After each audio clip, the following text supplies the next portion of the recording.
God is good. All the time? It is a blessing to be together, as we mentioned earlier. It's just encouraging to come together to sing praises to God and to worship Him together as a family. One of the things I failed to mention in the announcements is that we want to remember our sister Penny. She did have to have an emergency appendectomy. She had to have her appendix taken out. She had to do that. Happened yesterday morning, and she is doing well, but she's recovering from that. So we want to keep Penny in our prayers. So we get into our lesson this morning. You know, over the last couple of months, we have been walking through the life of David, and what we've really been doing is we've been looking at life through a realistic lens. You know, we recognize that not everything out there in this life is our friend. You know, every day you walk through life and you walk into unfriendly territory where all kinds of people and situations are coming against you in this life. And so if you're not armed and ready, there are many giants out there, spiritual and emotional giants, that can take you out. You know, our study today is actually going to begin in 2 Samuel 13. We're going to look at chapters 13 and 14 today. And last week, we looked at the giant of sexual immorality. We saw that David had gotten caught up in an affair with a married woman, a woman by the name of Bathsheba, and she ended up getting pregnant in that situation. But her husband was out in the battlefield at the time, so there was no question as to the paternity for this child. And so David tries to kind of hide the situation, and he tries to fix it by bringing her husband Uriah home from the battle, thinking that he will spend time with his wife, and then they could pass this child off as Uriah's child. The problem is Uriah was a man of character. And Uriah refused, while his men were in battle, he refused to go home. And so this didn't play into David's plan. And so David had to devise a new plan. And what David did is he put Uriah into the heart of the battle. He sent him out to the battlefield. He put him in the heart of the battle. And then once the battle really got heated up, he had everyone else pull back so that Uriah would be left there basically defenseless and would be killed. That is where David found himself. He found himself in such a position in his life where he was trying to cover up his sin. And so at this point, though, David thinks that he has fixed everything. He thinks everything is fine, and yet it wasn't. And so in chapter 12, Nathan the prophet shows up and he confronts David with his sinfulness. And even though God did forgive David for what he had done, the reality is there were still consequences for what he did. You know, oftentimes in life we think that when we receive God's forgiveness, that means we don't have to deal with consequences here on this earth. And yet the earthly consequences remain, don't they? The earthly consequences of our sin still remain, and David had to deal with those. And so today what we're going to do is we're going to look at some of those consequences. Now, we're not going to be talking about the giant of consequence today, because that's next week. But what we're actually going to do is we're going to be looking at how David responded to the consequences. How did David respond to the problems that are caused when his sons followed David's example? You see, this is where we get the idea like father, like son. David's boys were just like David. And so they followed in his footsteps and they followed his examples. And now, because David didn't set the right examples, there are consequences. And so what we're going to do today is we're going to look at how did David deal with these. And what we're going to see is that David was attacked by another giant. And that is the giant of passivity. Now, I will tell you this morning that, I've shared with you that there were a couple of giants that we have studied in this series that have been big giants for me. And this is one of my big giants. This is one of the ones that I really struggle with. And so this study today hits home for me. Because you see, passivity is really the idea that it's inaction when facing responsibility or opportunity. In other words, there is something that I need to do, there's something that I should do, but rather than deal with the possible conflict that could come, it's easier for me to what? Just step back and watch it happen. You know, a lot of times we as fathers find ourselves guilty of this. This was one of my biggest challenges, is because I don't like conflict. And so it was easier for me to just step back and respond passively to my children when I saw that they needed me to step up. It was easier to step back and just kind of let things happen rather than to deal with the issues that were at hand. That's where David finds himself now. And that's what we want to consider today. We want to look into chapter 13 and 14. We're going to move quickly, but we want to see some things that David did in responding passively to these situations. The first thing we see is that David failed to act when he should. David was called to respond to his sons and to the problems that they were having. He should have acted, and yet he failed to act. He chose passivity instead. Let's begin in chapter 13 in verse 1. It says, "Now Absalom, David's son, had a beautiful sister whose name was Tamar. And after a time, Amnon, David's son, loved her." Now let's get this picture. David had a number of sons. Two of them were Absalom and Amnon. Amnon was the oldest son. He was next in line for the throne. And Amnon falls in love with his half-sister, Tamar. And Tamar is the sister of Absalom. Tamar and Absalom were very close. And Absalom is the third son of David and therefore third in line for the throne. And so that's kind of the picture we're looking at here. Verse 2, it says, "And Amnon was so tormented that he made himself ill because of his sister Tamar, for she was a virgin, and it seemed impossible to Amnon to do anything to her." So look at what's happening here. Amnon got so wrapped up in the emotions of this that he literally made himself physically sick. He's made himself literally sick over this whole thing. And what we have to realize is what are you doing in your head, or what you're doing in your head is eventually going to come out in your behavior. And so here is Amnon, and he's going through this stuff in his head. He has fallen madly in love, really madly in lust, with his sister, half-sister Tamar. And he's going through this in his head over and over again to the point that he has made himself sick. And what is Amnon not doing? He is not guarding his mind. He has let Satan take control of his mind. And so he's gotten caught up in this situation. Now the story goes on that Amnon goes to one of his friends for advice. He gets some bad advice. And so what he does is Amnon sends for his dad. He sends for David.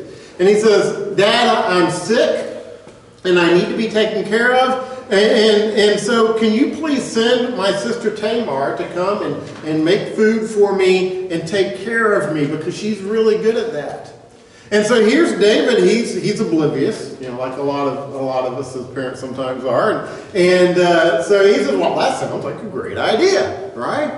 And so he sends Tamar to go take care of her half-brother Amnon. Now when Tamar is ready to bring Amnon his meal, he sends everyone else out of the house, and Amnon ends up forcing himself on Tamar sexually. Now you look at this situation and you say, how could you get to that kind of place? But again, when we play with things in our minds, they're going to come out in our behavior. And so, skipping ahead, look at what happens in verse 15.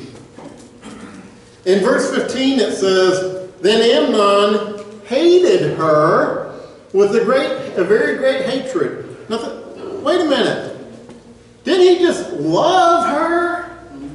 Oh, he was in love with her. All he could think about was Tamar. And he was just totally caught up with her to the point that he was physically sick.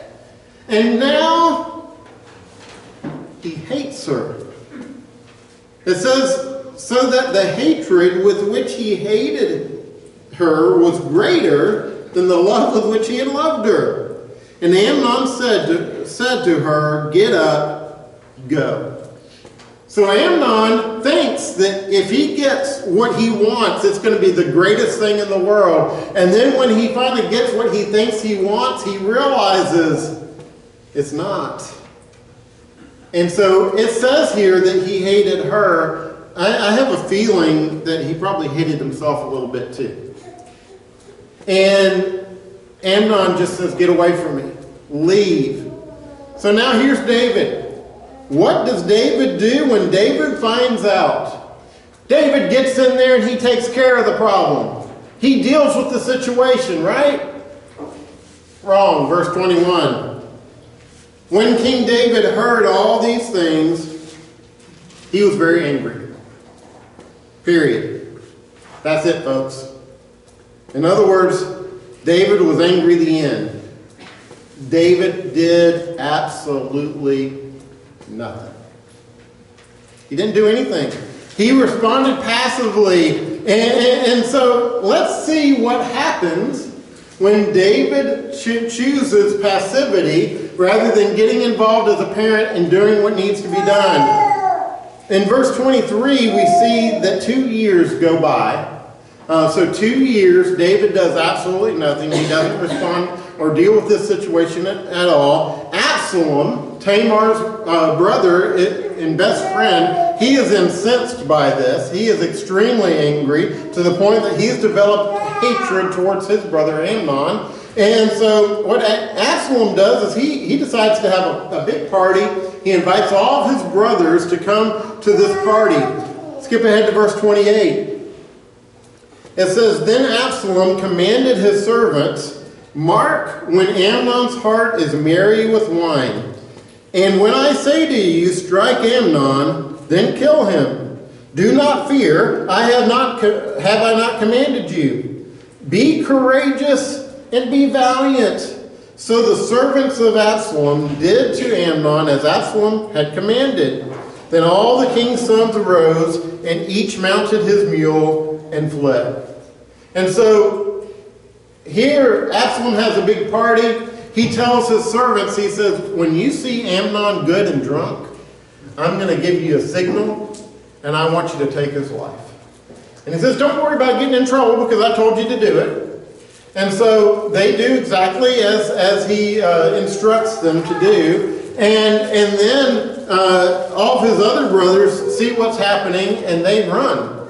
They flee, so they all go. And evidently they go like away. They go in hiding because of what we see happen next. Because we then have to say, okay, now surely David's going to do something now, right? Surely David's going to respond now. And yet what happens is David, when he first hears this, he hears this rumor that all of his sons were killed. But eventually he finds out the truth. He finds out that Absalom had Amnon killed. And so verses 38 and 39. It says, so Absalom fled and went to Geshur and was there 3 years. And the spirit of the king longed to go out to Absalom because he was comforted about Amnon since he was dead. And so here, 2 years went by, David did nothing. Absalom was probably waiting for his father to do something about the situation. He does nothing. So Absalom takes matters into his own hands. He takes his brother's life. 3 years Absalom spends in hiding, waiting for his father. And David, he deals with the grief that he had in losing his son Amnon, and he longs to be with his son Absalom. He wants to have that relationship, and yet he does absolutely nothing. For 3 years, he does nothing. You see, David, again and again, should have acted? And how different could that situation have ended up if David had simply responded as a parent should respond? If David had just stepped up as a king should respond and done what he should do. But instead, David functioned in this attitude of, if I ignore it, it doesn't exist. Have you ever done that yourself? Have you ever kind of lived in this world of where if I just pretend it's not a problem, then it's not a problem? Folks, that's the world of passivity. That's the giant of passivity. And guess what happens is that problem eventually is going to become such a big problem that you can't what? Ignore it any longer. Whereas if we would just deal with it early on, we could have dealt with it and taken care of it. And then it grows into something huge. And that's what happened for David. And so David failed to act when he should. But the second thing we see is that David failed to forgive when he should. Now this one's a little harder for us, I think, because this is one that hits home for us, for more of us. But let's move ahead to chapter 14 and verse 1. Where it says, now Joab, the son of Zeruiah, knew that the king's heart went out to Absalom. Now remember, Joab is second in command. He is David's right-hand man. He recognizes the problem. He sees that David is longing for his son. He's longing for that relationship. And he's concerned about David doing absolutely nothing about the situation, but he's also concerned about the line of succession. What happens if David dies? Who's going to step up and take that place? And so Joab's concerned about all these things, so he devises this really ingenious plan. I encourage you to go back and read chapters 13 and 14 on your own. But he devises this plan. He goes out and finds this woman who is a really good actress. And he hires her to come, and she presents this elaborate story to David. Now you have to remember, David as king, one of his roles was to solve problems for the people. Right? So she brings a problem to David, and she creates this elaborate story. And the story was this. She's told David that she had two sons. The two sons got into a fight with each other, and one of the sons killed the other son. And she said, now the family is wanting us to avenge the death of the one son by killing the other son. But she said, the problem is, I only had two sons. Now I have only one. And so if we take his life, then I've lost both of my children. And I've also lost my means for survival. Because in that day, they didn't have retirement plans. They didn't have Social Security. The retirement plan for a widow was that her child that received the inheritance would take care of her. If there were no child, there was no inheritance. There was nothing to provide for her. And so she was concerned, and so she says to David, what would I do here? Now David, he gets incensed by this, and he says, man, this needs to be taken care of. This needs to be dealt with right now. And he swears to her that he's going to deal with this issue. He's not going to let this go. But then let's look at the woman's response in verse 13. It says, and the woman said, why then have you planned such a thing against the people of God? For in giving this decision, the king convicts himself, inasmuch as the king does not bring his banished one home again. Verse 14, we must all die. We are like water spilled on the ground, which cannot be gathered up again. But God will not take away life, and he devises means so that the banished one will not remain an outcast. You see, what this woman says is, God is in the business of forgiveness and restoration. And she points out here, she is calling on David to remember that God will forgive, or God forgave David, and David now is called to forgive his son. You know, David had received God's forgiveness, and now David is refusing to extend forgiveness to Absalom. So how does David respond to this? Well, David sends for Absalom to completely restores him back into relationship, and everything's great, right? Again, wrong. Let's pick up in verse 23. It says, so Joab arose and went to Geshur and brought Absalom to Jerusalem. And the king said, let him dwell apart in his own house. He is not to come into my presence. So Absalom lived apart in his own house and did not come into the king's presence. Basically, David says he can come home, but I will not have a relationship with him. He can come home, but I am not going to restore my relationship with him. Now, my question is, did David forgive him? No, he didn't. In David's mind, maybe he did, but he didn't forgive him.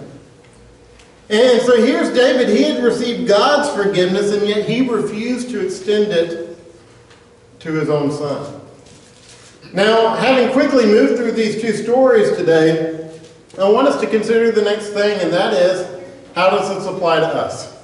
I think there are three lessons for us this morning as we consider this giant of passivity. The first lesson is this, that past failures should not prevent present leadership. Now, what do I mean by this? How many times have we deemed someone unable to serve in a role of leadership because of past mistakes that they've made? Folks, if someone has learned from their mistakes, aren't they more qualified because of the mistakes that they've made to be leaders? All right. You know, and there's different type of leadership. But we think that somebody, because they've made a mistake in their past, that suddenly makes their ability to lead null and void. And the reality is, if they have learned from their mistakes, then they can grow into stronger positions of leadership. They can, because they have experience that will help them in leading others. Here's David, and David may have said, you know, who am I to judge my son because I've made the same mistakes? I'm not in a position to step up and to be a leader because I did the same things. Look at what we grant the same grace that has been given to us. Because of David's passivity, David did not forgive when he should, even though he had been forgiven by God. Folks, we have received the grace of God, and we are called to actively extend that to others. You know, in 2 Corinthians chapter 8, 2 Corinthians chapter 8, beginning in verse 7.